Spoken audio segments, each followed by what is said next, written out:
this old-fashioned stuff and a kind of old-school counter-surveillance things, And they're still very prevalent, aren't they? There's something interesting about like crime in general. So when I look into crime, it seems that the idea or the conception is that crime is committed by either very poor people or people that are kind of forced into the life due to maybe socioeconomic or class reasons. When I looked into sort of a bit about your childhood and upbringing, it seemed that you had a fairly decent upbringing in terms of, I think your father was a war hero and your mother was a I don't know if war hero is too strong of a word, but I don't know. That's Your father was. He was in the he was in the division. He got to the rank of major, but don't expect that means terribly much. It was a ranking because he controlled the radio jamming network and propaganda units just during the war and after.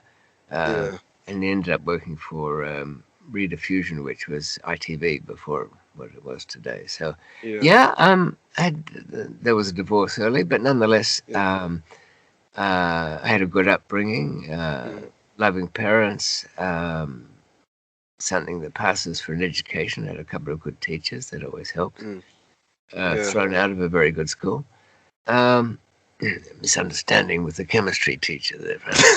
It happens. He seemed to I had get a misunderstanding with my English teacher. So. He seemed to think I wanted to whip up a batch of LSD. I don't know where he got that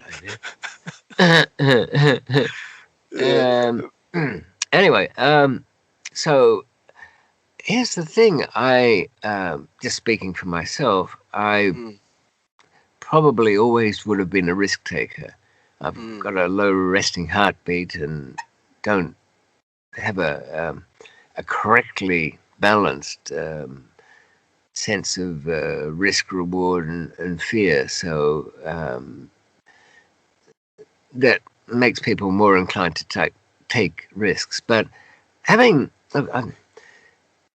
spent 45 years or more underground and with a lot of people in a lot of different places and a lot of jails, I probably met 10,000 people in passing throughout jails. Is there anything to it that somebody is born into some hardship or in some country where there's it looks like they can never win by being honest, and would they be dishonest? Strangely enough, it doesn't seem to make the difference you would expect. It does in a minor way. I mean, you'll get somebody, you'll get a family man breaking a law crossing a border from Syria to get out, but he won't be the kind of person we're talking about. The kind of people who go into crime as near on a career, they might say that when trying to justify themselves that, look, my parents never had any money, or they were alcoholics, or my uncle used to beat me, or I wasn't very good at school and this was the only thing I could do.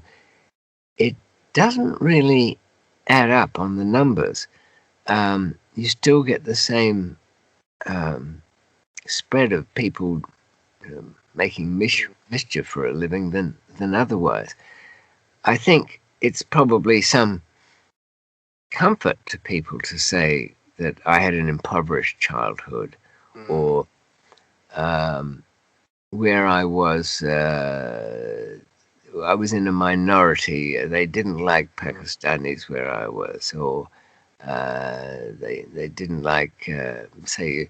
Now, I can see that being some sort of impetus, really. I would think if I was born in, I don't know, Alabama or something in the 60s, I could imagine going into my, and I was black, I'd imagine going to my parents at about the age when you can understand anything at 9 or 10 and saying, you guys sure you had the right idea having me? I mean, seriously, what are my career options here? Yeah. I don't know, join the Marines and get probably killed, and that way I'll get a bit of respect, or become a pimp. I mean, thanks very much, Yeah. I'll get excluded from half the schools that are any good, or I'll go to some kind of pretend equivalent one. I think whoever decides that their circumstances have put them behind the getting opportunities that other people seem to get easily, they will find that the world they've jumped out of is going to be just as challenging as the prejudices that they've left behind. When I was in, and I'm not just speaking from looking at it from outside, when I was arrested in Thailand, like most of the others arrested on drug cases, you get put in chains at first and shuffling around. Okay, they don't treat you as badly as the Thais get treated, because they're under some illusion that the embassies give a shit, which they don't. Or there's some organization that might interfere. But you start to pick up the local language, and I heard early on two Thais looking over and one educating the other one, saying, "Oh, no, there's Farang, the foreigners, the white people. They're just white trash. That's all they are. I mean, they don't. The word doesn't translate exactly, but that's kind of what it is." Yeah. So, now this is being considered white trash for a few months until I manipulated my way into a position of respect within the prison. That is nothing comparable to being born with the crushing weight of some a whole society making life difficult for you. But it doesn't. It just gave me the idea that, well, so what? Whatever it is, I'm going to have to. I would have wanted, even if I was born into the elite of the Thai society, I'd still want to make my mark in the world, and I'd still want to be something. So, we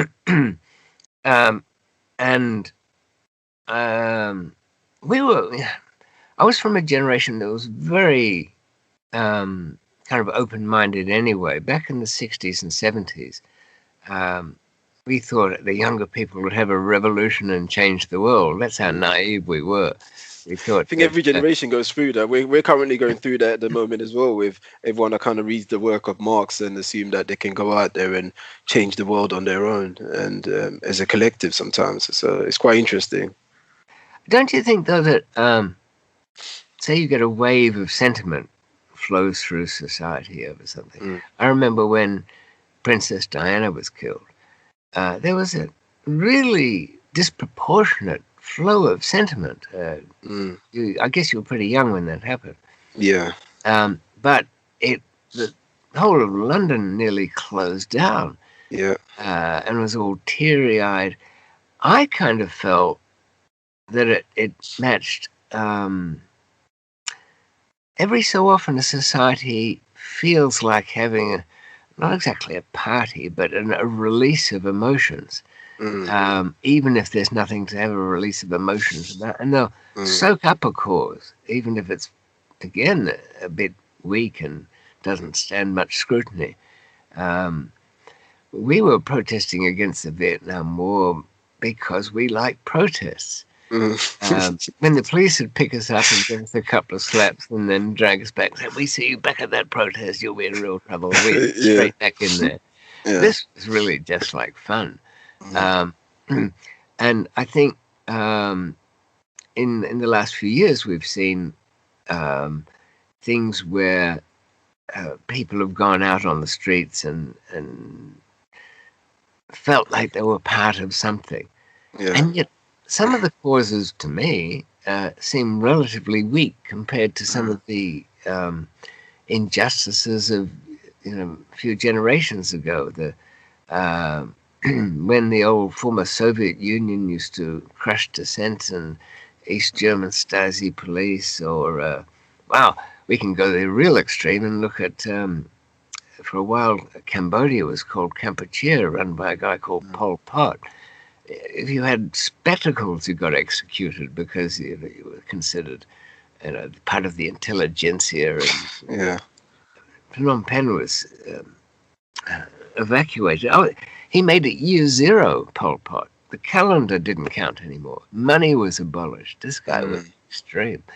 And yet, nobody really objected to it. It didn't affect us. So, these causes are, I think I'm old and cynical, but I think they're more or less just a way of people feeling like they're part of something. Yeah. I think, what if we had, the Extinction Rebellion was one. That was, or is, slightly, the cause is not so much discredited, though anything with Greta Thunberg sitting up there and squealing at us like a spoiled brat. Yeah, it's very interesting. You stole my childhood, you bastards. Yeah, I mean, when you look at, the interesting thing is when you look at her parents and the driving factor behind everything she's doing, you kind of realize where it all comes from. And then having like a whole bunch of like adults and grown-ups and supposedly intelligent people seeing her as the savior of the planet with her methods is very interesting, because I was actually around East London when there was a massive protest and they blocked off the train station and people trying to get to work, and they're preventing normal day-to-day people from getting into work to feed in their families. And it's almost counterproductive because you're trying to get people on your side, but everything you're doing is infuriating the same people that you're trying to send a message to. So, but nonetheless, those people are doing it, they feel like they're doing it for a greater purpose and a greater good, and at the same time it's having this weird counterproductive like effect on society, and it's very strange. There's a lot of strange stuff happening right now. Do you think that they're really, to me, they're enjoying their moment, and they feel like they've got a cause? I presume they feel some illusory sense of passion about it within themselves. I hope they're not entirely, just opportunistic and using it as an excuse to make trouble around town, and for the kind of rave party element of it. But let's just say, give everybody the benefit of the doubt that they passionately believe something or other about it. As you said, the justification is whatever inconvenience that's thrown onto people. How can they? They surely would know that a lot of the protests where there is not a singular thing. For example,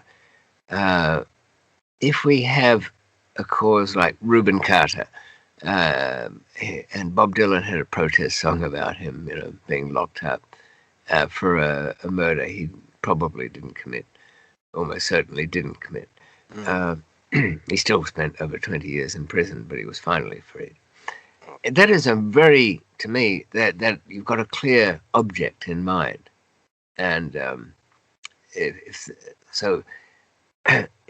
worth going to taking a direct line to that one. But where you are asking people to do something that's not within their power to do, if really governments are taking more of an interest in carbon emissions perhaps than they ever did, and that is a little to do with public sentiment, but as much to do with economics and technology anyway.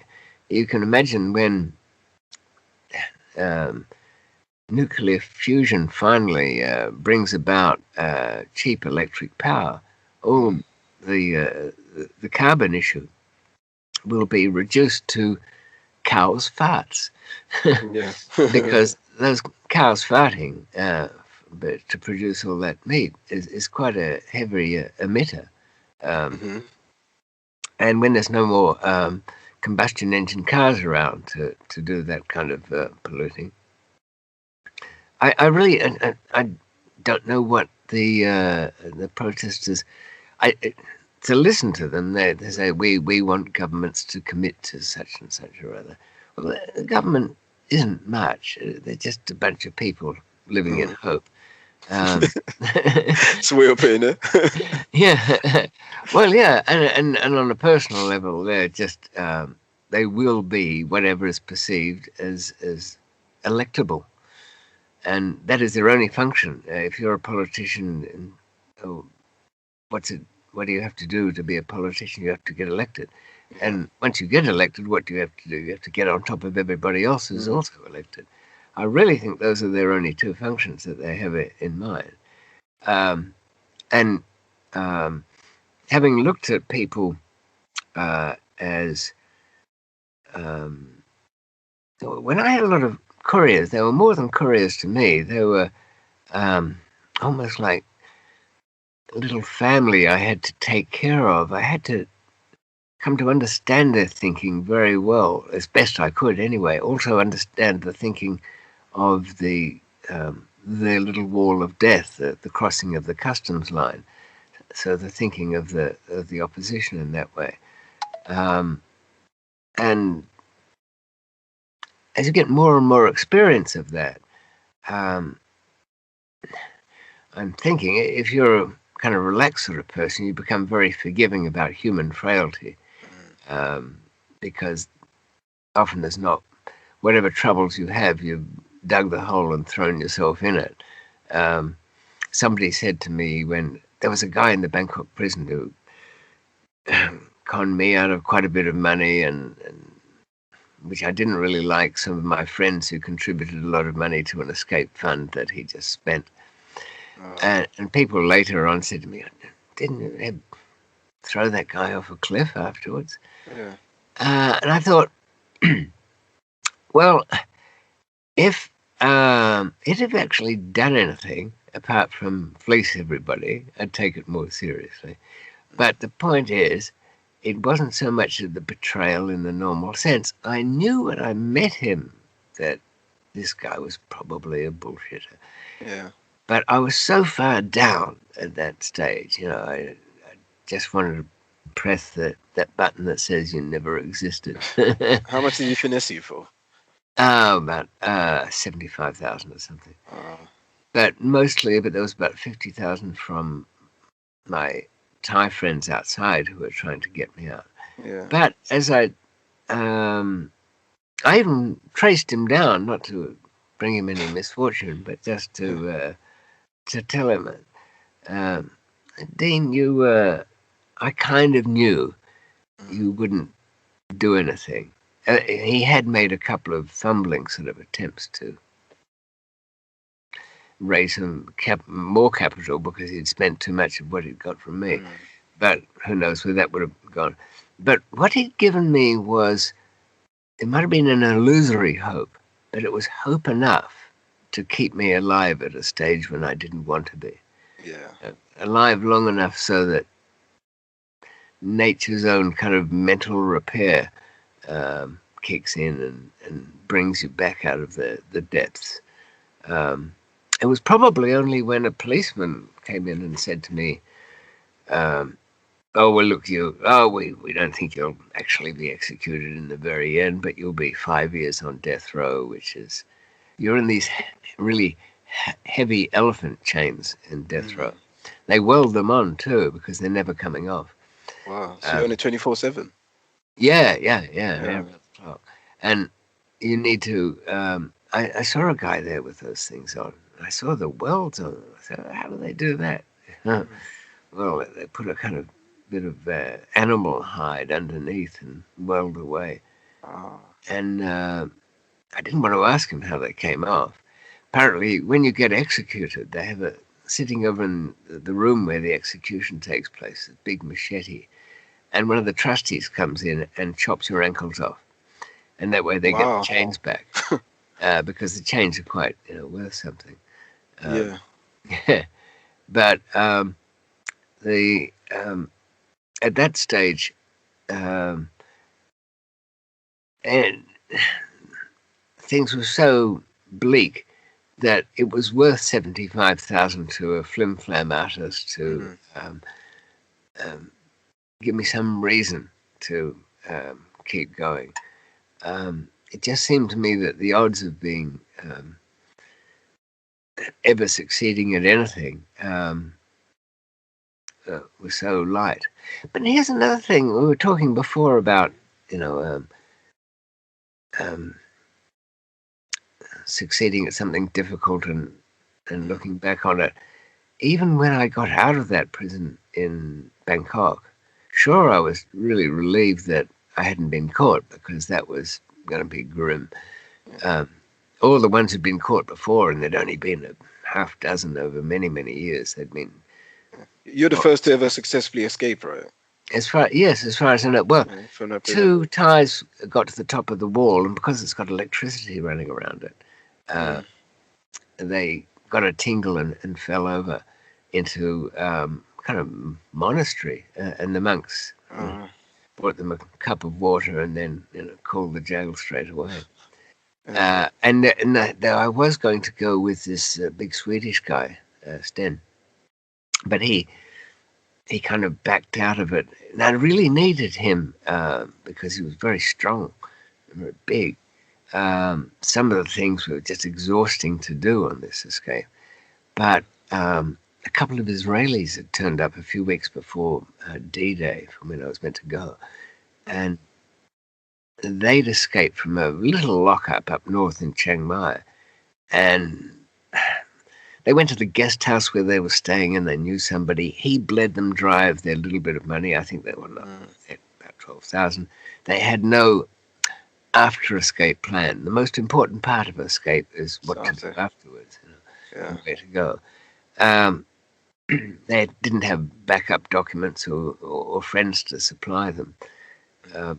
So they were eventually caught, and they were dragged down to a kind of dungeon in Chiang Mai, and they broke their legs with iron bars and put rocks on top of them.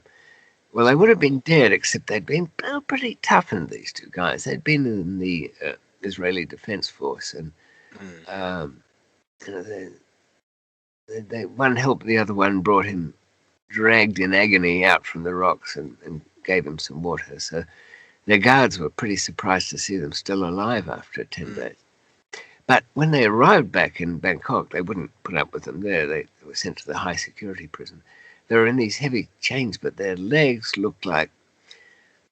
Imagine some angry kid at McDonald's grabs a fistful of drinking straws and crushes them in his hand and throws them around. Yeah. They were all twisted sideways. And I'm just before my Swedish friend sees these guys, I'm trying to make light of it. Stan, you wouldn't believe it. I was just around the corner there. A couple of saps came from up north. Oh, did they make a mess of things? Of course, the Thais treated them pretty badly. Anyway, Stan looked at me like, what the fuck? And he took a look at these guys and thought, oh, I don't want to end up like that. Is he still serving life there? What happened to Stan? He probably regretted not coming in the end, because he was he did 12 years altogether, got transferred back to Sweden, and they made him do a few more there. He's all right, but this was his explanation. I mean, I'd been at him to give me some photos to get his passport done, and that did seem a very iffy thing. Would these passports be any good once we got out? But he would never even give me the photos. So he said, look, I've got nowhere to go. I can't, nobody I can call upon. And that was another big advantage. I had friends.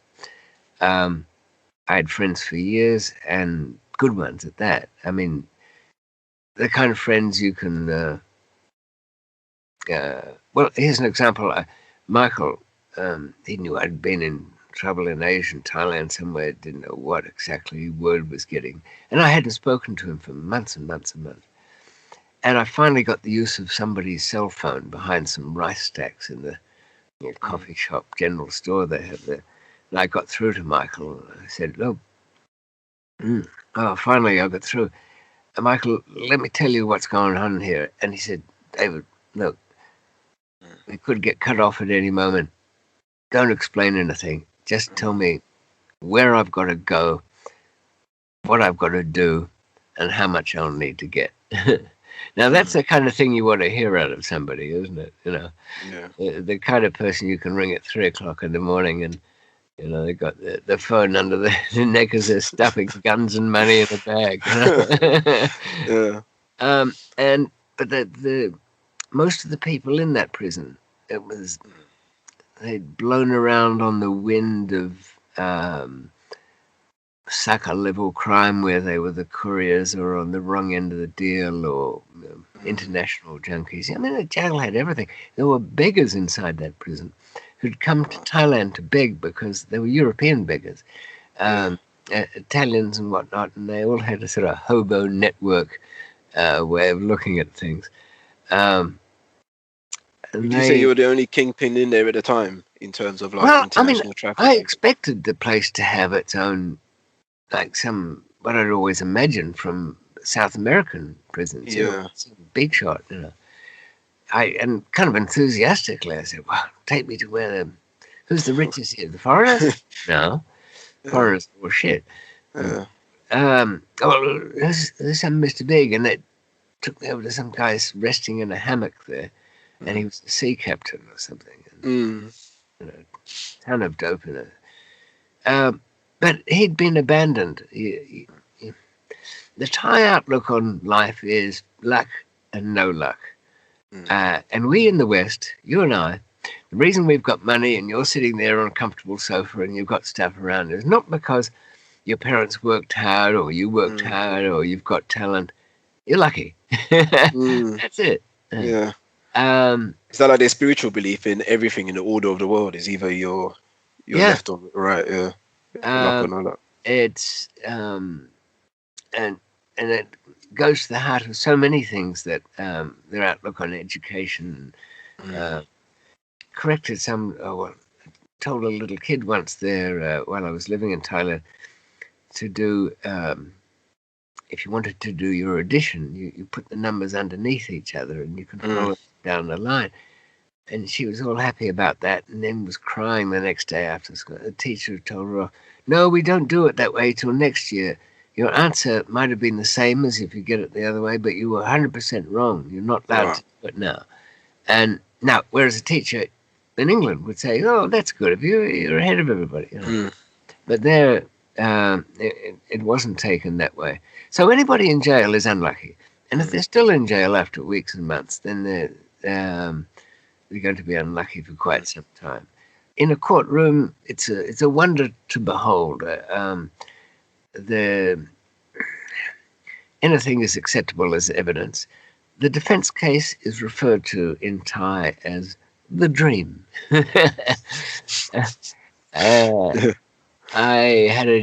judge, there's no juries. A judge reads the evidence into a dictaphone as he sees it, and everybody signs it at the end. I had a couple of... there was some evidence against me which amounted to this.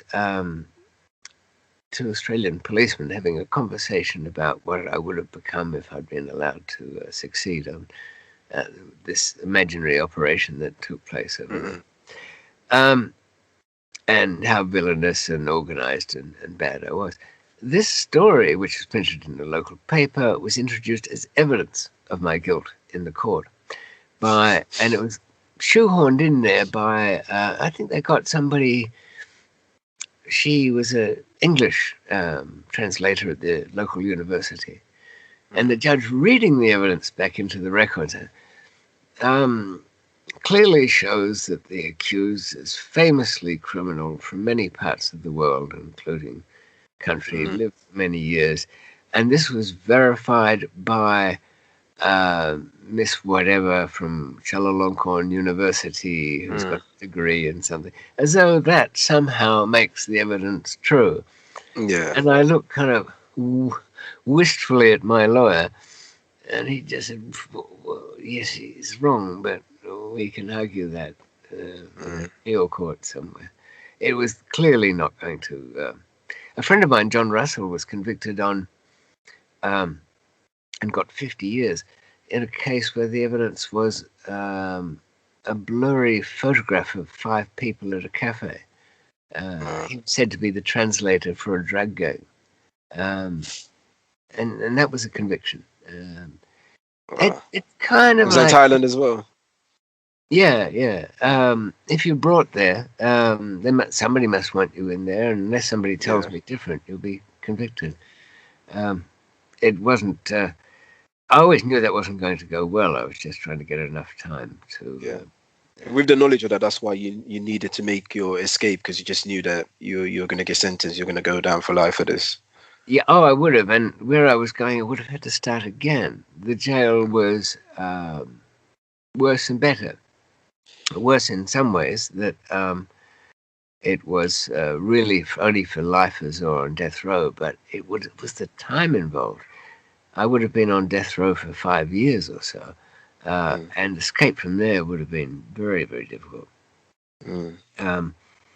And I just, I didn't know whether I'd be in good enough shape, by then, having chains for so long.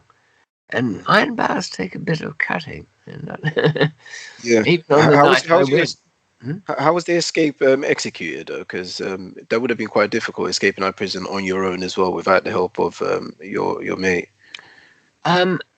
It turned out that him not being there, or anybody being there, was an advantage, because, for example, the 7 who had tried to escape, there were 5 Thais and a Singaporean and somebody else. They'd spent a lot of time arguing between each other about things they'd promised that weren't true, and alternatives which they didn't realize they'd have to make, and choices. At least by myself, sink or swim, I could make the decision readily enough. And I'd spent a lot of time pacing out the place, imagining during the day, okay, I've got to this point, what do I do next? And I get to that point. But I really didn't understand the layout of the prison terribly well. And it was before the era of Google Maps and Google Earth. And nobody could just get me a picture of the place. And friends had tried to pace it out, but there was a moat surround 12,000 inmates in this prison, in 10 subdivision prisons within prisons. A moat around the outside. I think the outside wall was at least 15, 16 meters high, with electrical wire strung around it as well. So, and another moat on the inside. But having said all that, the big advantage was that it had never happened, so they're not really tuned into the idea of it happening. Also, I elevated my position there by renting my own room, you could say. I mean, most of the rooms were just small cells for 14 people, sleeping literally like sardines, because one person had to have his head one way and feet the other, and so on. But if you contributed generously to the local building restoration fund, I used to exercise and had to run past the building chief's office and, oh, David, I can't stop. Because I sat down for 5 minutes. The chief had They were funded by your foundation. And the trustees were all evil narcs over there. They'd rat you out in a minute. Okay, the 20-odd plans I had about being lifted from the court and welded into the back of the VW van that was being repaired in the prison's auto shop, and then when that was collected, I'd be taken. They all came to nothing, because I realized that I would be ratted out if there were Thais involved. But even if there was Europeans or anybody else involved, there'd be chatter about it. They didn't have much to do with their time, and keeping secrets is not something they're likely to do, and they'd probably drop out. So just through attrition of every other idea, the direct route was the only one, and that would involve cutting my way out of the 3rd floor story cell, finding a way to get over. There was an awning with a whole lot of broken masonry. I had to somehow get over that because I couldn't touch it or drop down onto it. It would crumble and alert everybody. And then make my way across several walls, ladders, all of that.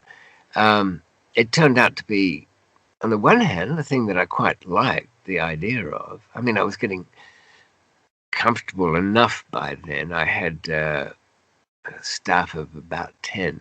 That sounds like, oh, well, the guy must have had money, but not really. I'm talking about maybe £500 a month to maintain this little family here. Sometimes we take on people, just my head butler would bring me people that he just liked and wanted to help. Yeah. And there was one guy he found who didn't know what country he'd come from. Spoke every language we could throw at him with an accent.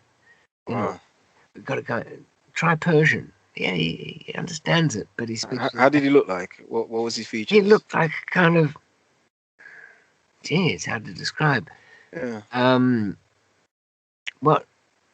You know what Iranian people look like a bit? Yeah. Generally kind of hairy and dark. Yeah. This one was stocky, but that didn't give us any real clues. It was very hard to identify. He'd been, he'd grown up with, he'd lost his family when he was little, and there was an Iranian connection, but he didn't speak that language well. He spoke some Arabic, but his uncle had taken him to Dubai and Qatar and some of the Gulf states, and he spoke mostly to Filipina nannies and maids and whatnot who were prisoners of their own kind, and then came to Thailand and sort of scraped up bits of languages off the street there. So it was just astonishing. You know, I was looking at Sten, the Swedish guy. I said, how is it we're in a world where somebody can be drifting around? Right? The guy's been to about 7 countries, doesn't know anything properly, has no view of the world, not any proper education or anything. It was just so unwanted. He ended up in Thailand, and it was still never clear how he got there, and then scooped up by the police on one of their random sweeps and never got out. Nobody took an interest. So I don't know, we gave him a job. What was it? Chimney sweep or something. Didn't have any chimney. It's a good thing to have a chimney. I've got a chimney sweep. What have you got? At least he had a title. Yeah.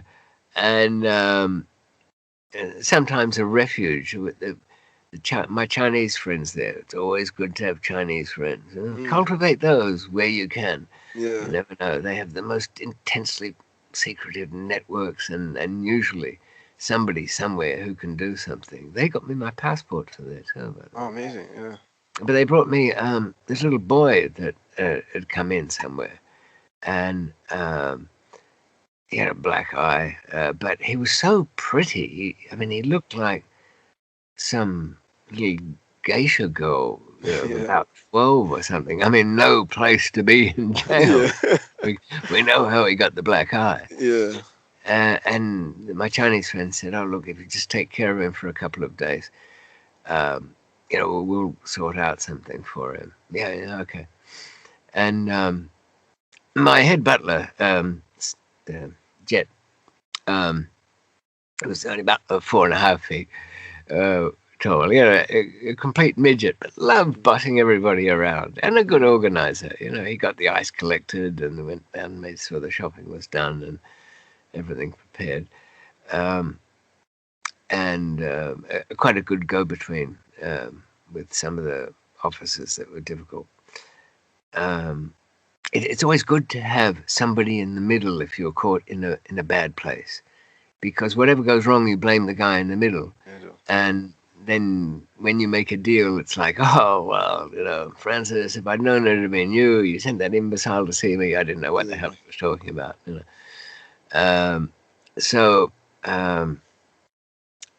we put the little kid in the room, but even Jet, a couple of times I had to go, Jet, would you leave that little boy alone? Oh, but he's so cute. He might be cute, but that's why he gets in trouble. Yeah. Last thing he needs is you molesting him here. Oh, I'm not doing anything, I'm just touching him. Yeah, well, that's I mean, the Thai attitude to sex is pretty relaxed anyway. So I, other things had come up, but I kind of kept away from the other foreigners mostly. I reluctantly took a few into my room. There was Kevin from Hawaii, and a musician friend, and it comes to mind because this goes to a point we were talking about on outlook and where people see themselves in the world and whether all of that. He was a very good guitarist, but he was born to what would I say, an unidentifiable mix of Asian cultures, but spoke languages very, very well. Flawless English that he picked up somewhere, good Thai, Malaysian, and a couple of others. And his grasp of language was so good, he could tell me this. He said, David, when I'm speaking another language, I can think in it. I can sometimes dream in these other languages. That's great. Yeah, but that's not the point. I'm a different person in each language. I have a different view of the world in each language. So he inhabits the full culture of... Yeah. It's as though... and I've seen too, people under extremes where their languages kind of separate from themselves. It almost suggests that the part of our minds that do the talking is one section. The part that does the listening and interpreting is another section. But both of them are add-ons. They're a bit of patch software or something you can get in our little heart of hearts, where nothing much to do with what we interpret, how we are really listening to things is done by a very hard-edged master inside that will pick out things that other people are saying. And the Department of Talking does another job, and that is if you direct it to, it can pass on information, but left to its own devices, it will be an entirely defensive network. Yeah. You can imagine at an evolutionary level, what is the big advantage to being able to communicate in words? To teach your children? Yes, but monkeys teach their children, birds teach their children.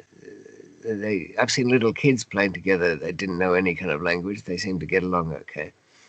Mostly they can do that. But probably, I'm guessing, maybe your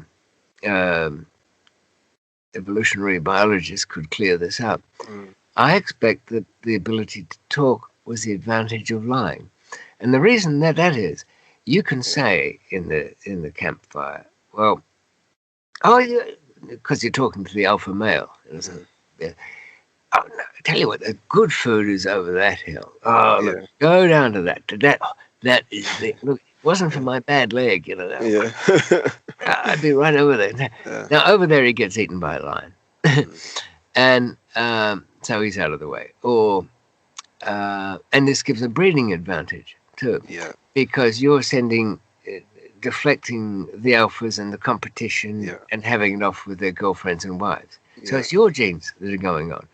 Always the deceptive part of it being promoted and raised in the rank.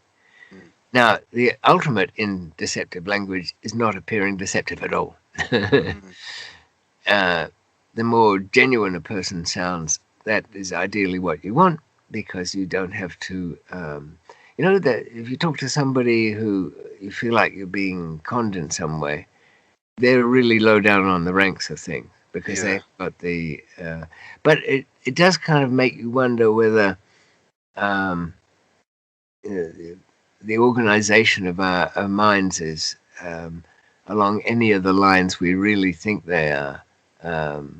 And so many things that views, like this guy, the musician, he said, I'll take a a stricter view if I'm thinking in Malay about various things, but I'll be more relaxed in Thai. You know, a lot of expressed beliefs are really only a matter of fitting into the circumstances that we find ourselves in. You know, not necessarily a belief. So I found through all these years of working with different people in different places, pretty much to ignore everything as though I like what was that traveler in ancient Greece who had his crew with wax in their ears so he could listen to the sirens, and he's screaming at them. He's tied to the mast. Was it Achilles? I'm not sure. And no, I don't think it was him. But I really tend to more just watch what people do and look back about, you know. I mean, the friends that have helped me weren't necessarily the rich ones or the people who had something to gain. Yeah. They've just decided to be your friend. And the people who fell to pieces under interrogation in a police station. Yeah, McMillan's his name. That's MC, not MC. Get that right. were they quick to give off? Yeah. Yeah. I mean, what was the old joke? It took one slap to get him to talk and 5 slaps to get him to shut up. That's the story. You don't stop doing it. But in terms of all these people that you came across, you talked about all the various individuals. Were they pushed to the underground all for the same reasons, or what was the commonality in terms of the reason why they were pushed into the underground? Because I know we were discussing previously via emails in regards to like country, poverty, race, and so forth. What was the major underlying issue for majority of the people that you came across in the system? Okay, we have to strip ourselves down a bit of a bunch of side players, because if we walk into a jail, 20% of them are there because they've got nowhere else to stay. Another 20% or so because they're part of the care and the community nutters that have gone off the rails and been put in. An extraordinary number of them are wife beaters. But amongst the ones, that fairly narrow band, perhaps 15%, who chose to go into a crime for a living, they're largely social reasons that they felt accepted within that group. And I think that generally applies almost everywhere. So much so that some of the jail babies would not be comfortable outside, even in the criminal world particularly, but only inside. And they'd be back within weeks after getting released. And you could see some of the young guys coming back. And his friends would say, it was 3 weeks ago you were out. Yeah, look, I got fitted up by the cops. It was a terrible thing, and I'll tell you all about it. But bouncing down to the wings there, knowing his way around, I've got a friend who's down at the stores who'll get me kitted out, would organise my cell and get my drug line going and all of that. Back in the days when they used to throw things over the wall, they usually get an end cell with a good view of a flat rooftop where it'll be. There were professional throwers out there. One of the best of whom was a girl with one leg. She used to do 100 pounds of throw, and the parcel would be in bubble wrap, but also covered in little fish hooks. Yeah. And she could angle it just about within 2 feet of the bottom of outside the cell. So people would get a mop head and throw it out on a line, and then as long as they touched that parcel, the fish hooks would sit. Fish hook is it, yeah. And get it up. But these guys had come back, and they were at home there. And I think it's the same where people feel excluded by some group or the larger group or whatever due to perhaps poverty or race or even within. I mean, it's so hard to. I spoke about smugglers' tools and identifying people as useful, and taking a very cynical look. Never mind about what's right or wrong, how can you best find what you need to get and who to trust? Is there anything left of race which will tell you anything, or anything left of country that, you know, don't trust an Albanian type stories, or you know, but yeah, and haven't we heard that of every single country in the world? Yeah. We used to. Who was the butt of jokes in England a century ago? The Irish. They used to copy. Yeah. Then somebody else gets it. But I found that there was circumstance can. You'll find a greater number of people from a certain part of the world. You'll see them up to certain kinds of mischief. But does that mean they're more crooked? No. And here's the way it works. I think it's a social phenomenon. Sometimes I'd figure out what seemed to be quite a good route where nobody had, you know, gone before. There was two regional airports in Pakistan, Faisalabad and I think of the other one. I think was it Multan? Could have been. They only had international flights twice a week, so they weren't set up for it. And so, relatively speaking, it was easy to come and go there. And time and again, I'd be in the line there, and I'd meet somebody from Nigeria. And you guys, every time I get to the door, I'm the idiot at the end of the queue. Why come you're always onto everything so quickly? And some of my friends in there say, well, it's kind of where we grew up. So it's a social thing. They're kind of sometimes city people, and I'm not talking about a black-white thing. This is something within Nigeria itself. Is it Igbo? Igbo, yeah, and Yoruba. Yeah, there's some group there, which is geographic origin, that people who've got a name for being untrustworthy or devious. Yeah. I don't know. I said, look, I don't understand. Like what? You know how some people in your country don't trust the Jews? Yeah. It's kind of a bit like that in that way. And I'd come across that before with the Afridi people in Pakistan. Kind of admired for their ability to survive in different sets of circumstances, but also resented for it sometimes at the same time. And the Afridi actually had that name too. Now, I suppose were the Afridis identifiable by the look of them? Maybe. But do you say that to yourself in retrospect? It's quite possible. I mean, they were known as the Jews of the Northwest Frontier Province and up north. But I think they had more of a slightly Persian look. But I think that's becoming less and less reliable as a guide to what somebody's background is as time goes on. I mean, it's a bit like finding those beggars in the Thai prison. As time goes on,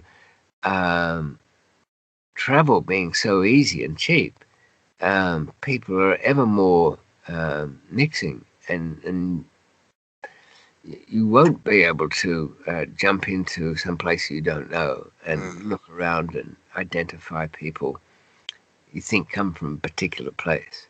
But what we'll always be able to do, I guess, with experience, is look at the way people move around a room and interact with other people. I think those behaviorists are always saying with some truth that they don't have to listen to a conversation in a room. They can work out by body language. Yeah, most definitely. You can sort of suss out like even dominance hierarchies through body language and movements in a room. Yeah. And I've seen things where the people, and we can do it ourselves. We don't need somebody to tell us. You can look at a party where a whole lot of people have been brought in on some vaguely common cause, like a business meeting or a conference or something. And you'll see from the way that interaction, who will end up doing most of the talking will be the influencer of the place. or that kind of thing. And that really will be more and more a thing that people will have to take in if they want any guide to understanding their way around people, rather than the look. Been losing it for centuries, really, millennia, but I expect I mean, people tend to, don't they? Like I was saying, people went into crime because they got accepted into that criminal world more readily than somewhere else. Oddly enough, some young person might go into the criminal world, and you've probably seen it yourself, and be absolutely deceived by the bosses down there. Oh, welcome. Yeah, what, you had a hard time from school? Yeah, teach me. I said, oh, what, your parents don't understand. Yeah, I understand. Your friends are. And what they'll really be doing is saying, how can we use this little one? Yeah. Come in. We'll give him all the shit jobs. And he probably goes in there with no plan as well, so he just accepts whatever is that's handed to him. Yeah. And if he survives and grows up and looks back, he'll sort of realize that he was being, manipulated and used that way. But within just about almost all of the people there, except for a few who were kind of looking for trouble, and I think I was, in a way. I always thought that I was a bit impatient and in a hurry, and really wanted to kind of play with my toys and have all the stuff that I wanted. I'm never interested in really showing off or anything, but just do interesting things. And I think I even went into a big library once and looked up in the Guinness Book of Records what was the most profitable business in the world. And what was it? Narcotics. It said, I remember the line. I was 14 years old, and it was like a religious moment. It said the difference between the wholesale price of opium on the poppy fields compared with the street price. Dime bags in New York City is 8 million%. Because you were a millionaire by what, 21, wasn't it? Yeah. It was just a very good market ratio at the time. 1 kilo would return $500,000. How long was you in the game at that time? About 3 years. Before a big arrest, and then things. The business kind of changed over years, but I had, I think, 18 months, which was pretty much a golden period of no mishaps and continuous building. But like all, but the trouble with that world is anything that's identifiable will be confiscated when the downfall comes. And also you will, whatever you've got doesn't seem to matter. And I've checked with other friends. You're willing to spend a third of everything you have to get out of trouble when you're in trouble. And that doesn't, depending on the strength of your enemy, that doesn't really help. So then once you're in prison, you're willing to spend another third trying to get rid of it or get out or whatever. Many times when I was young, I was giving money to people that I thought only maybe, because I could never see the logic in them just running away with the stake money. They were supposed to pick me up in a van during a prison transfer or something like that. Because I like to find solutions myself. I always thought it would be more interesting to do what you say you're going to do, get the person out of the jail, and then reap the reward. I thought that's got to work better because it's a long-term thing. From this person, you're always going to be reliable and trusted and all of that kind of stuff. But people are very short-term minded. I think that's why I end up being so dismissive about what people say, and I look to kind of little things about their manner. Yeah, often people in prisons, especially, will say, "Oh, I live like shit here, but you should have seen me on the outside. I had on each arm. I had a gold toothbrush, a titanium sports car, or whatever." But it's not the case. It's that if they live like shit inside, they live like shit outside. Outside, yeah. And that is quite a challenge to take on. Many people find it very hard to distinguish good from bad in people. You know, when you're outside, we've got so many clues to somebody, haven't we? Yeah. Even if it's just somebody on the other end of a phone, or talk to somebody at a bus stop, or at some business meeting. I think, we're always looking for little clues. We're looking them up and down. How scuffed are their shoes? How irrelevant is that? But we tend to take it all in. I suppose the more superficial of us, or younger perhaps, will look at the surface things like shoes and wristwatch and trappings. Whereas when you get more experienced, you're kind of sitting back now. Well, I can't really judge anything at this moment. I'll have to see this person doing things, and I think that ability to withhold judgment is a very good thing to have, and it's very hard to impart upon somebody else, because it's, in a way, it's an unnatural thing. We don't want to be sitting back and making reserved judgments when a snake comes across the ground and bares its fangs at you. Yeah. I want to say, no, there's 3 spots on the back of the head. Trying to figure out what snake is. Venomous, and I'm dead, Yeah. It is that privilege, yeah. The survivors in our past have all been, for the most, making quick judgments. Good ones, maybe lucky ones, but quick. So it takes a bit of shaking off to. I don't know.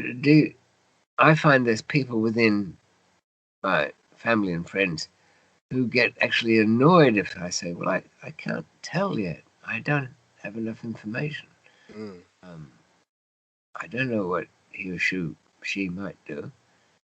The usual things I expect, unless I know different."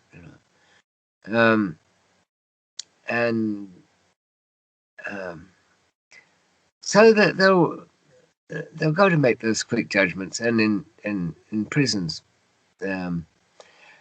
sometimes in some of them, the first timers would be pounced upon in various ways. Yeah. At a prison I was in once, I had some Lebanese friends, and some of them are living by fleecing out the middle income, higher income people that had come in with problems. Because you had to share a cell in the beginning, I'd be looking for somebody who was completely pliable. And I'd be standing with my Lebanese friend watching the prison van come in, and we'd be looking at the slaves coming off the market. And the screws would be looking at us thinking, yeah, what are these guys up to? And I'd find what I wanted by some kid, looking a bit lost down at his feet, sitting on his duffel bag. And I'd say, "Look, tell you what, kid, if you come and stay in my place, there's 4 of us there, you'll be the 4th. This is how it goes. We work in the kitchen. We eat better than anybody around here. On the weekends, you'll be given some drugs, and you'll go to sleep or amuse yourself quietly on your little bunk over in the corner. But the rules are that you have no friends. We don't want to know about them, and they're certainly not coming into our little place. But as I say, you'll live better than anybody else, and nobody will annoy you. And the smart ones or the lost ones said, take that, and it would be ideal. It's like that person didn't exist in the room; just had to feed him. Okay, sometimes you get problems with certain kinds of drugs. They get kind of too happy and want to, for some reason, go up to the prison officers and want to make friends with them while stoned off their nut. I like you. People say you're all cunts, but I think you're right.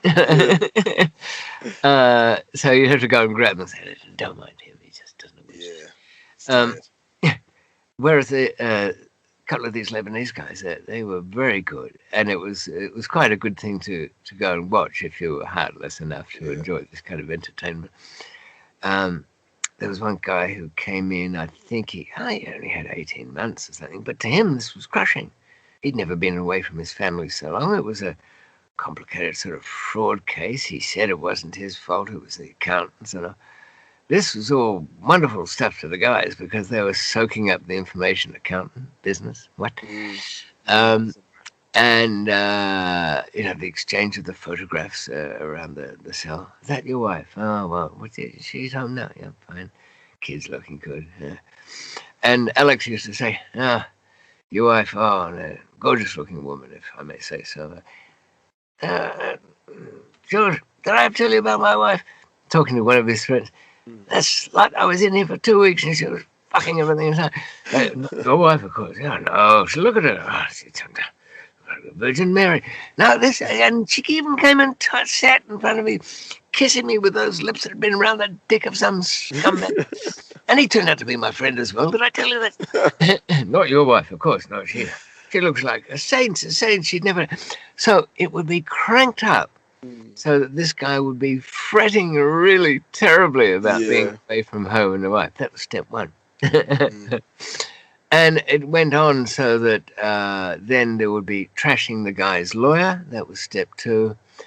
Knowingly mocking everything that happened in court and how he was misled, used, taken advantage of, everything. They'd even pick somebody who was being transferred to another prison or otherwise being released, perhaps, and stage a little thing that within a week. A guy would have a box. Oh, just bring around some stuff you might need, guys. Thanks for all the help with the case and everything. Oh, just glad it worked out. There's nothing to do with us. Yeah. What did that appeal lawyer did? Went in there and wiped the floor with them in the higher courts. Anyway, I'm off. Thanks. That's it. What was that? Oh, nothing. We don't talk about other people's cases here. He's heard everything anyway, hasn't he? Yeah. How much of your life did you spend in jail overall, though? Like, how many years? I think I've added it up to about 23 and a half. Okay. And that was, as I say, only about half of that was actual. And the generation of the younger ones don't care if everything is known about them, because I think for a couple of reasons. One, if they want to be, influencers or famous in some way or on television for something, that everything will become known about them anyway. But they are too far removed from when that was a dangerous thing. There was wasn't it they always, you could identify the Nazi in an old-fashioned movie by the one who comes up with an accent and says, "Oh yes, to people on a train, papers, please, identify yourself." Which, and of course, there's no need for ID cards anymore because everything about somebody's life is just a click away. All the credit agencies use Google and particularly Facebook. If you apply for a loan, even if you've got a blemish-free, no bad thing on your record whatsoever, because if you're not on Facebook, they want to know why. Yeah. I've got a few American correspondents who say that they try and live off the grid, but all they do is make their own lives more difficult for them and look suspicious.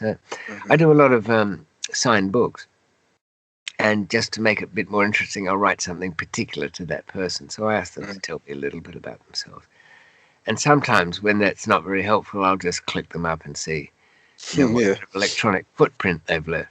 Yeah. And the ones where there's nothing and nothing at all, or something, and there's not even a joke icon, on the top of a WhatsApp thing, somebody put a funny little picture there, or maybe themselves.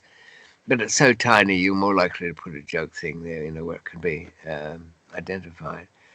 And I don't know, something's coming up with your name on it saying reply to something. You're secretly asking me questions. But people, do you think it's a bad thing where people have lost their to an extent. So the downside to it that I see is the power that gives the social media companies and the influence that they have over our lives and our decision making. I understand having to give up some of your privacy and some of your information for, registration of stuff and governments being able to track stuff, or for security reasons or policing reasons. But when it comes to social media companies being able to influence and advertise stuff based on our digital print, it then puts us in a strange category where we think we live in an autonomous environment where we make the decisions, but nonetheless the decisions are being influenced upon us. So I don't know if you've seen Social Dilemma, which is on Netflix. It's an excellent documentary, and it's in regards to big tech, the three big ones: Google, Facebook, Twitter, and it's about it's from ex-employees talking about how they go about like controlling and influencing people to make decisions. It's almost as if they got voodoo dolls of every single individual, and they know what makes you tick. They know what gets you going, and all they have to do is to prod it, and then you're active and you're doing whatever it is that they want you to do. So I can see that. Excuse me, working. Can you imagine? I've always thought that if you wanted to create an algorithm to analyze people based on what they do on their computers, okay, the younger ones use it almost exclusively their phones, and that's the same thing. The way, if you could get into the camera on that'd be good too, because you'll see the eye movements over the screen.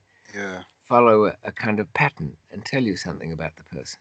Yeah. The way the speed at which they click on something compared to when they first was brought to their attention must mean something. Their mannerisms and keyboard tone, where you could certainly predict, I would think, how somebody would vote for sure, though often that decision is last minute and capricious and just, look, we voted, when I say we, half the country voted to get out of Europe on no more basis, in my view, than just to tickle the government's bum, because, they were asking us to stay, and just to put the finger up to the government, a lot of people said, no, get out of Europe. Yeah. Regretting it, I suppose, most of them. But that level of I've always thought as in the old days, I used to be able to get a false passport simply on the basis of a birth certificate, and to back it up, maybe a bank account and I don't know, a library card and some other bit of get on the electoral roll. That was it. Yeah. But now, if I wanted to set up other identities into which I could escape from a world I didn't want to be part of anymore, I'd realize I'd have to think 2 or 3 years in advance. I'd have to start a Google and Facebook account in those names and give them a kind of a life. Because whether they want to accept it or not, and perhaps this film you're talking about makes the exact same point, we all know that with any technology, if it can be done, it will be done. Yeah. Somebody, somewhere, you can legislate the hell out of things, and somewhere somebody will be doing it by another name. They'll say, we'll anonymize this, or whatever the hell, it won't mean anything. Still able to very accurately predict a person's characteristics by the way they physically do things as well with what's in front of them, their touch on the screen.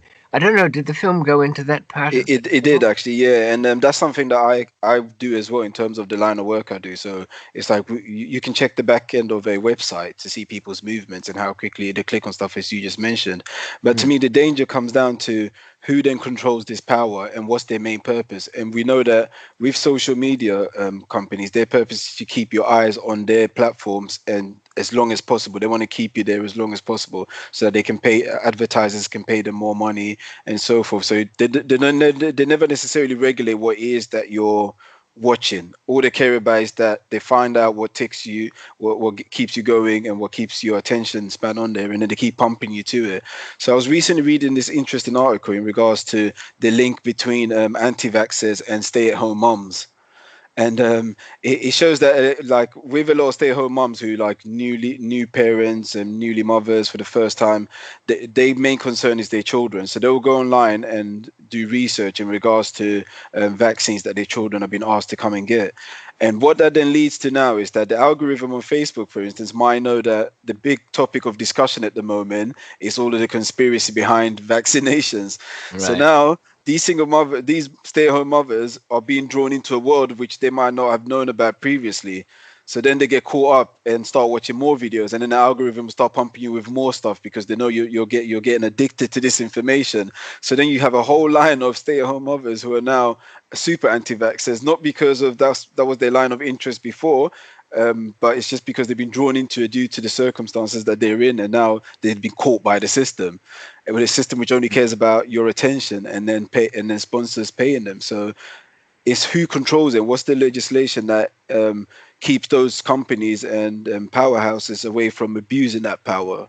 I think that just the way that question's been raised opens that difficulty. If information exists, and it's there, we can pass laws that restrict access, but that will fail because somebody will have access, and therefore everybody has access by means one way or another, even if they backdoor it out there by pseudo anonymizing it before it gets squeezed out, and then at the other end they re-identify.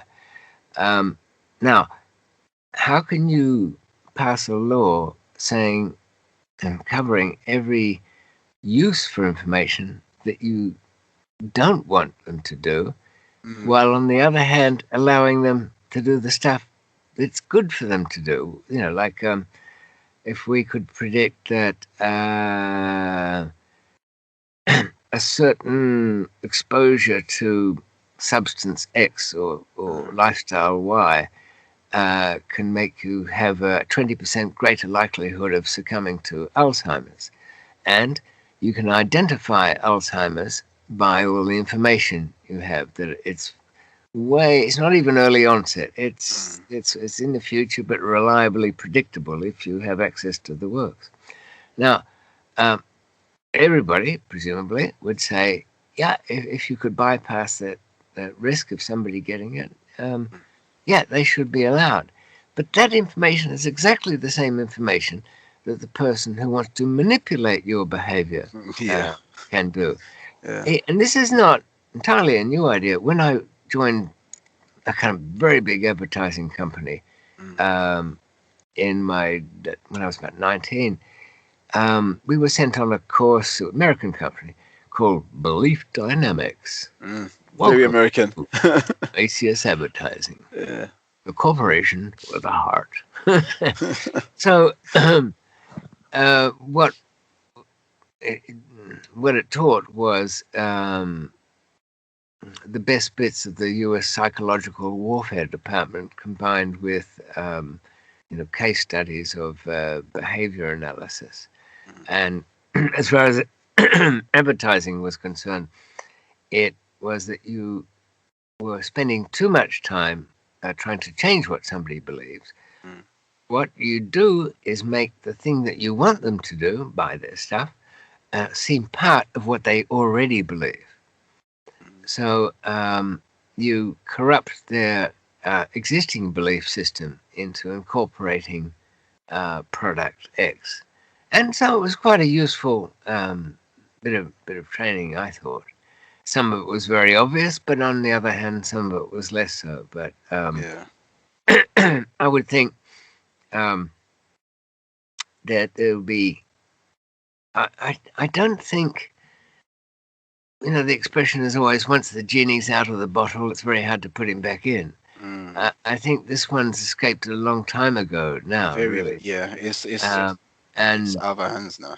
We just have to, and you can't help an idiot, really.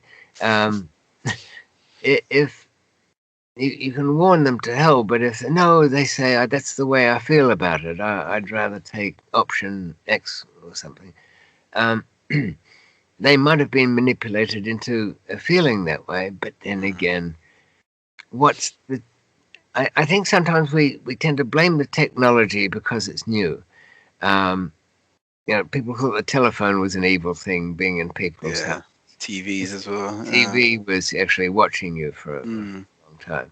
Now when TVs are watching you, people don't pay any attention. Because there's something other.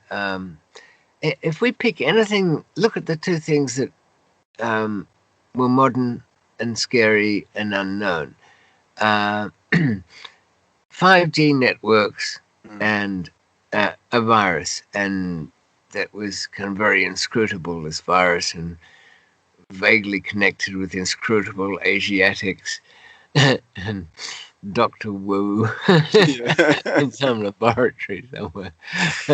It had all the perfect sort of alignment of fears to make people feel bad about it. But in as much as we can't shoot the messenger, we can't really moan too much about something that look, people will say to each other, funny thing, I looked up dining chairs the other day, and now I can't get anything on Facebook which doesn't have ads all down the side of it about dining chairs. Yeah.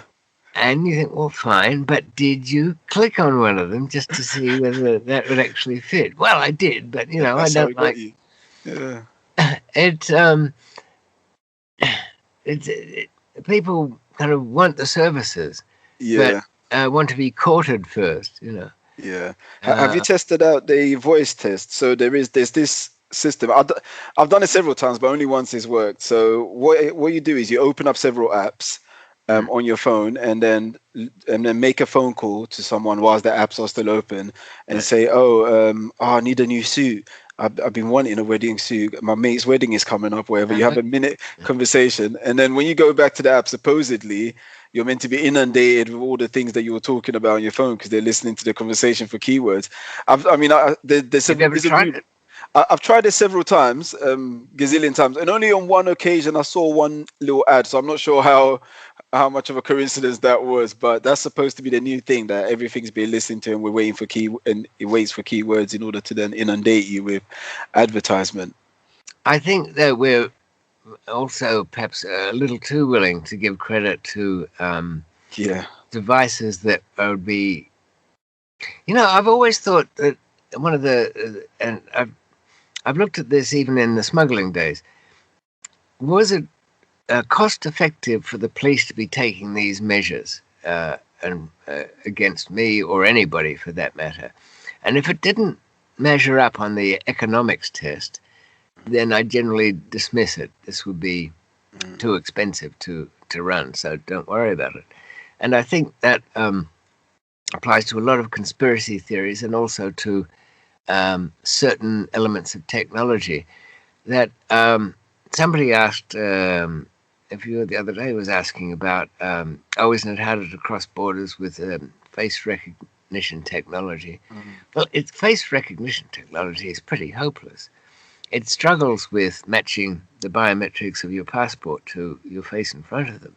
Yeah, I'm always having to move to the other side after trying to scan my passport. Yeah, because all they've got on that chip is they've taken the original photo that you applied for the thing with, Mm. and they've measured what a machine can read, and it can only read things that contrast. So it can read the pupil in the eyes and the distance between, and it can guess at where the bottom of our ears stop and sort of see the nostrils and have a pretty good stab in the dark about, what's the end of the chin and the top of something else. And you're not allowed to smile or, do anything to distort these things.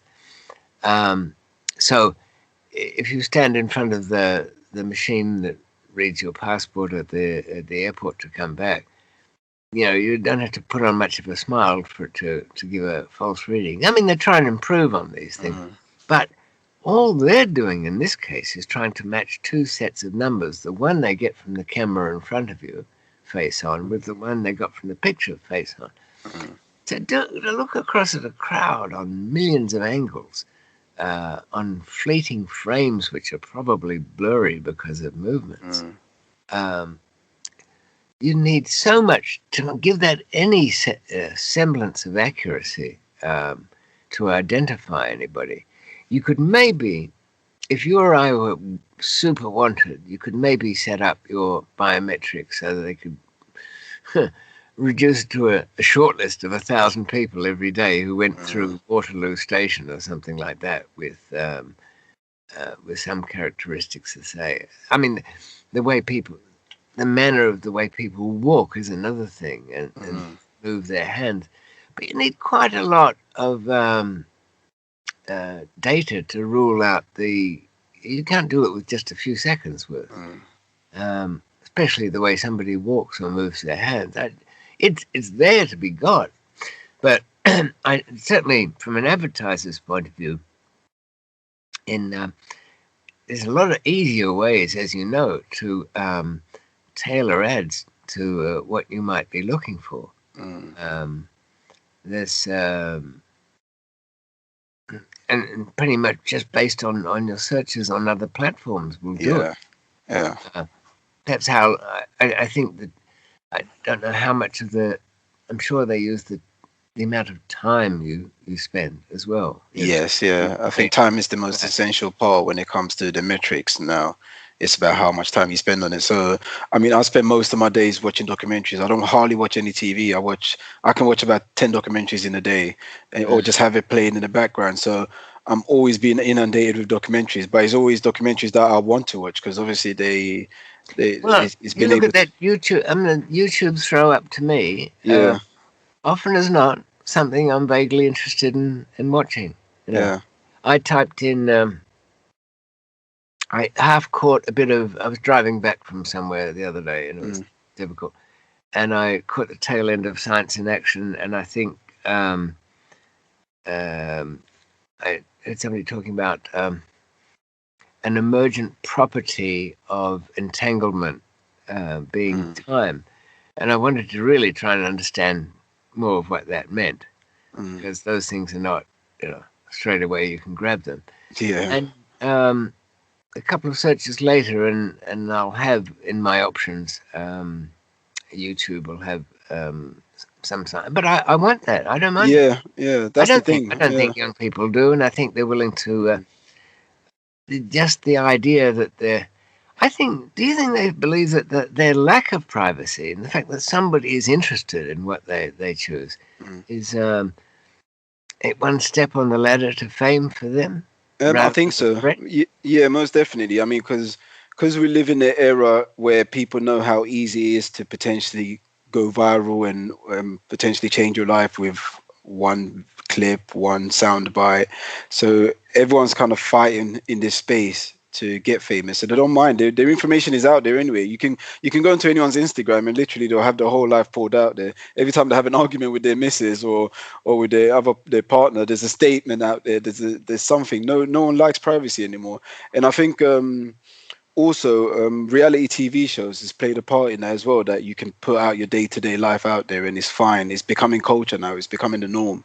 So we're used to going online and seeing people live out their day-to-day lives with their families around. So it's changing the scope of culture and how we see privacy. It's kind of like even the fact that Gogglebox has got an entertainment value.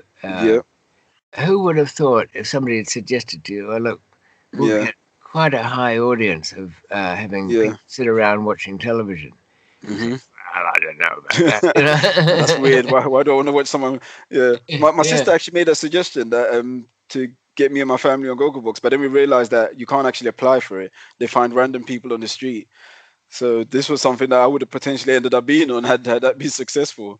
So, Yes. No. What we've got to think of is an alternative to a Gogglebox, something we can do online, where it would be entertaining enough.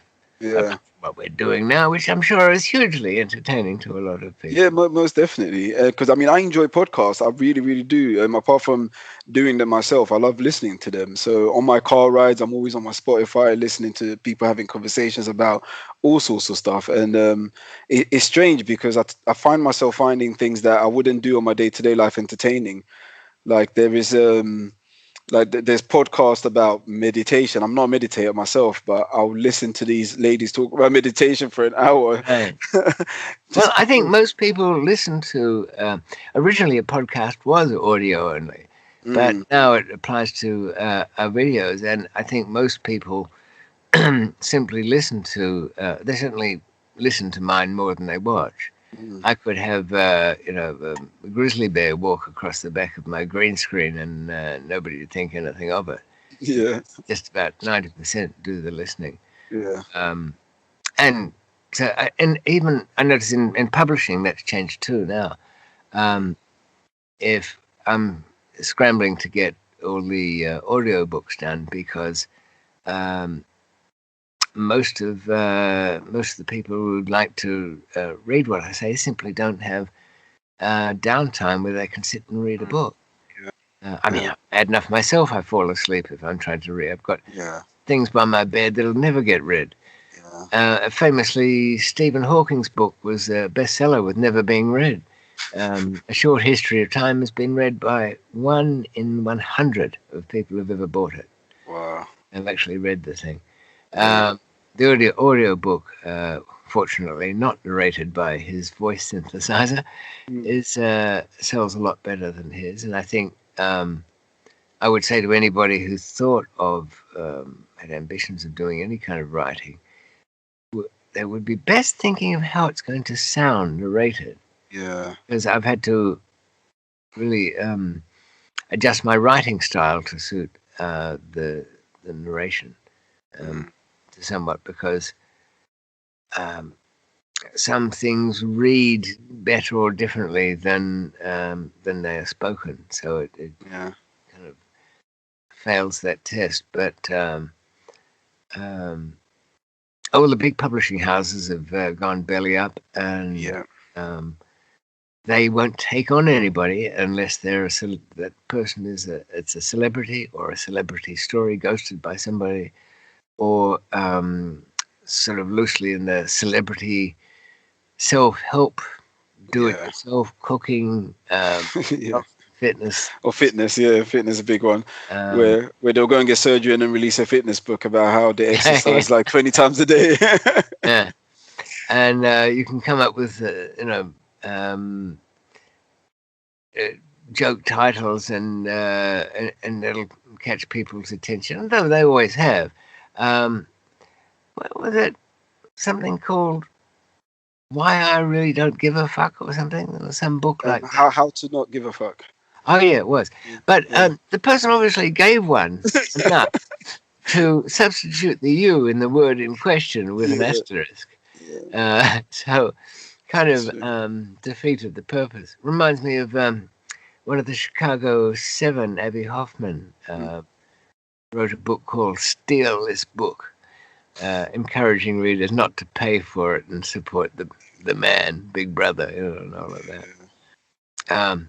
I don't think it's not Big Brother. The TV show is known to a lot of people, but very few know that it's based on Orwell's 1948 book. Oh, I didn't know that. They have the sense of big. I don't know. In fact, I've really been meaning to ask somebody who didn't know the connection with the book what they thought the Big Brother part of it meant. It refers to the camera on them 24/7. Yeah, the camera. But in George Orwell's book, 1984. It was written in 48, and so it's 1948 backwards with the 40. People's lives are very controlled and regulated, and their televisions are in their homes, but to watch them, to make sure they behave themselves. So it was a Dutch TV programmers who first came out with Big Brother, the show. But they, so the idea was it was going to be how would people react with a camera on them 24/7. But you know now they'll perform like little cougars. That's the thing. And I think the performance side comes from, I think the allure of like reward at the end, celebrity, the potential, the winner potential to advertise. Yeah, the winner, the potential to advertise tea for 200 grand a picture on Instagram or something. So that allure is always a big drive. Even if somebody was a bit of a nobody, if they come out of I'm a celebrity, you're somebody. Get me out of here. They can then write the book, How I Survived Being a Celebrity. Get me out of here. What do you think going forward we can do? What do you think going forward is going to happen in relations to like our privacy? Is it going to be a case where everyone's just going to be this guinea pig in a big tub of like Big Brother's watching us 24/7, and we're just going to become accustomed to it? It's going to be like, have you seen the Minority Report, the movie? Yes. Yeah. So are we going to live in a similar sort of world? I think we have to rein in our fears with a bit of economic application here. What it'll be worth doing. After all, there's 7 billion people on the planet. The people won't seem to worry about it too much, but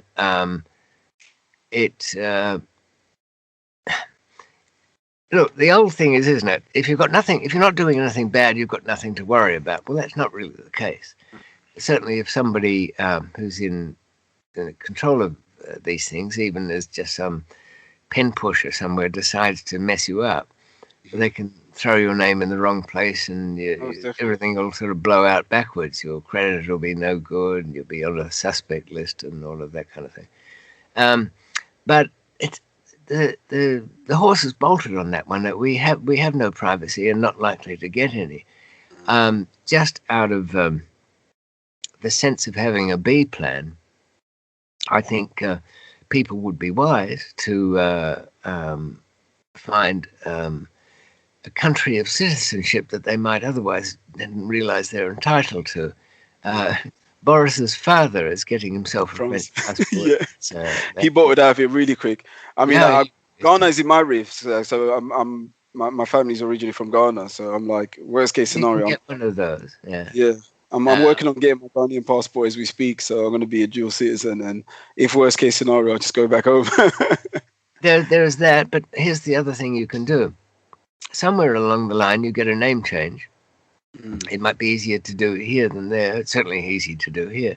But in whichever case you do it, you go park it up in the place that you've got eyes of becoming a citizen of. I'd probably go, in my case, for Irish and park something there. So it looks like you've been a resident for 3 years or some such. Alternatively, Portugal is quite good because you can become a citizen quite quickly there. Okay. So if you say that you've been, they don't know any different, that you've been there for, there's another disadvantage of getting out of the European Union, but still, there's ways around all that. I sense a video coming up on that one. You have that. It's really yourself, but another alter ego, I guess, because you've had a name change along the way there. The only thing holding it with immovable information is a date of birth. So who knows? Yeah. And that way you've got somewhere to run. But I think in terms of bad things that can happen, I think we can always say this about the world. No matter how intrusive the search and the examination, we can always relax to some extent because we can rely upon human incompetence and half-wittedness never to do the job quite right. That's true. And we should never, for that matter, never blame on, if you think somebody's out to get you, should never attribute to malice what should be better cast to mere stupidity and incompetence. Yeah, And that is usually the case too. That's until AI completely takes over. So yeah, that's most definitely the one. But in conclusion of today, I just wanted to ask you one Yes, final we are question. getting a little bit on with time here. Yeah, we done well actually, 3.5 hours, which is my longest so far. But I thoroughly enjoyed it, and I can definitely talk to you. Oh, you might be able to edit to we can put a middle in there if you want. Yeah, I'll split that. Yeah. I was going to ask you. So, what would you say is some of the greatest lessons you've learned from your life experience, like through everything that you've been through? And Okay, there's quite a few, but to flatten them down,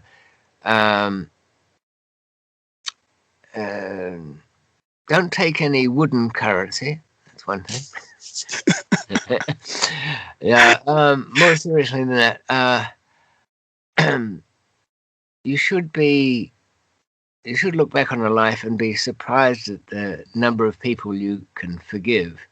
And if you look back and you're surprised at the number of people you can't forgive, I think you've been doing something, inextricably wrong. Not to be too quick to judge on anything, and certainly never act on the day. You know how they always say sleep on it? They say that for damn good reason. It's almost always worth. They never take an action that's immediate. And thirdly, here's probably the widest, greatest thing. Enjoy the moments if we have them in this slice of human history and time, because I've lived through from 1950 through till now, and I hope to keep going till 2050 at least, with some drooling through my napkin or having spoon-fed my porridge. There will come a time when you mentioned AI. There will come a time when AI's crack that little barrier of being able to teach itself things that it needs to know, and postulate on things and find novel solutions. After all, we're basically a machine that thinks itself as conscious, because when we dream, we can imagine things that are a surprise to us. Our brains are that compartmentalized. I mean, things are extraordinary that a consciousness. You probably had them too. You've had dreams in which the outcome of it was a surprise. Yeah. And so some part of your mind has kept something from you, has known in advance and decided to keep that little surprise for you later on. Yeah. Now, when the machines can, and it feels like one big one, but of course, and it won't be far off it.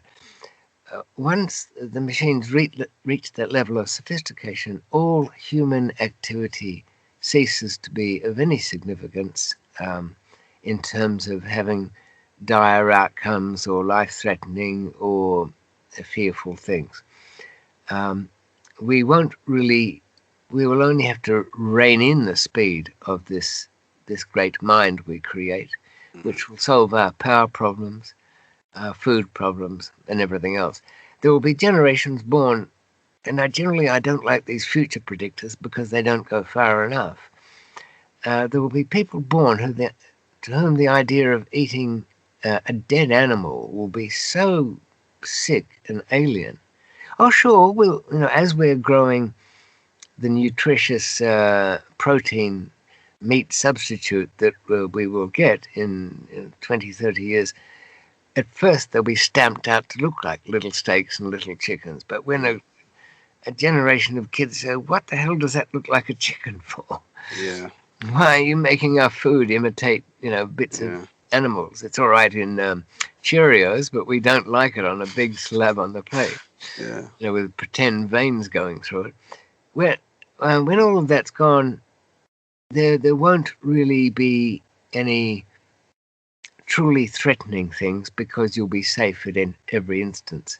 the world population will shrink down to about 7 million and then bounce back up and stabilize at 10. And I say that because people will have less than 2 children to replace the stock. But the stock will be, at some point, never-ending growing, because short of being obliterated in some atomic accident or something, we'll near enough live forever as our minds will be transferred to a sort of semi-biotic human look-alike. And in my old line of work, it'll all be gone with the wind, because as soon as they wire in little tiny threads that stimulate the nerves within the brains, all of those drugs will be delivered by stimulants. Straight to you, and there'll be underground programs for a while on ecstasy programs that people will be furtively selling to each other until somebody tells you to take your finger off the pleasure button, which some people will be reluctant to do. And I can understand why, because for those of us who might chase supreme joy, living your life without it, staring at each other, just wait until you can get back in your electro cupboard to live a simulated life or press that pleasure button again. We are living at the best time. Really, I can even crack the date. We'll say 1945. Why? Because the worst of the world wars was coming to an end, and penicillin, hallelujah, brothers and sisters, was available and working. Now, we can take from there on end for a couple of 100 years to be the best time of humanity. And I think I mentioned to you in an email that all the things we hold as wild injustices and terrible things that we have to correct in the world, there'll be generations that look back fondly and say, oh, that's when we gave a shit about anything. There's nothing wrong. Everything's managed. I can even take the non-management switch off for a thrill, but I know it's fake. If I really get myself in trouble hanging over a railway track, even though they're all underground, emergency switches will go in on that program and stop me from going overboard. In fact, don't you think, Francis, that in 500 years' time, facing a near eternity of a single consciousness existence as you go on, people's entertainments, sure, there'll be simulated realities, but there'll be more than that. The only one you'd find in your future self as remotely entertaining is one in which you didn't know it was a simulation. You're not allowed to know until the end of it. Otherwise, you have no fear of death. It's just like watching a movie. It's just a sideshow. Only one in which you truly believe that this is you and you've grown up. Now, some scientists say, oh, you can't simulate a whole universe like that. But we're not. We're just simulating the stimulus to Francis's brain as this perception of another reality. So I can have the whole experience internally without having to leave the comfort of my home. And what would be the period that you choose to go to? Ancient Rome, probably, at some point. Han Dynasty China, why not? But you'd certainly pick the 20th and 21st century, probably the 20th century, and not far afterwards, to do it. So troubling as it may be, either we're alone in the universe, Francis, or you're living your simulation as one of your entertainments, and I'm just part of it. Well, that's a mind boggle to leave me with. No, statistically, it's unavoidable. Dawkins couldn't find an answer to it either. So. Yeah, it really is. David, all right, then. Well, it's a pleasure to have been here the last few hours. Yeah, it absolutely has been, and I'd love to catch up with you another time, but it's been an absolute pleasure. What you got planned for the rest of your day? My grandson is he's out there wrecking something at the moment. Nice. He's got a new Nintendo.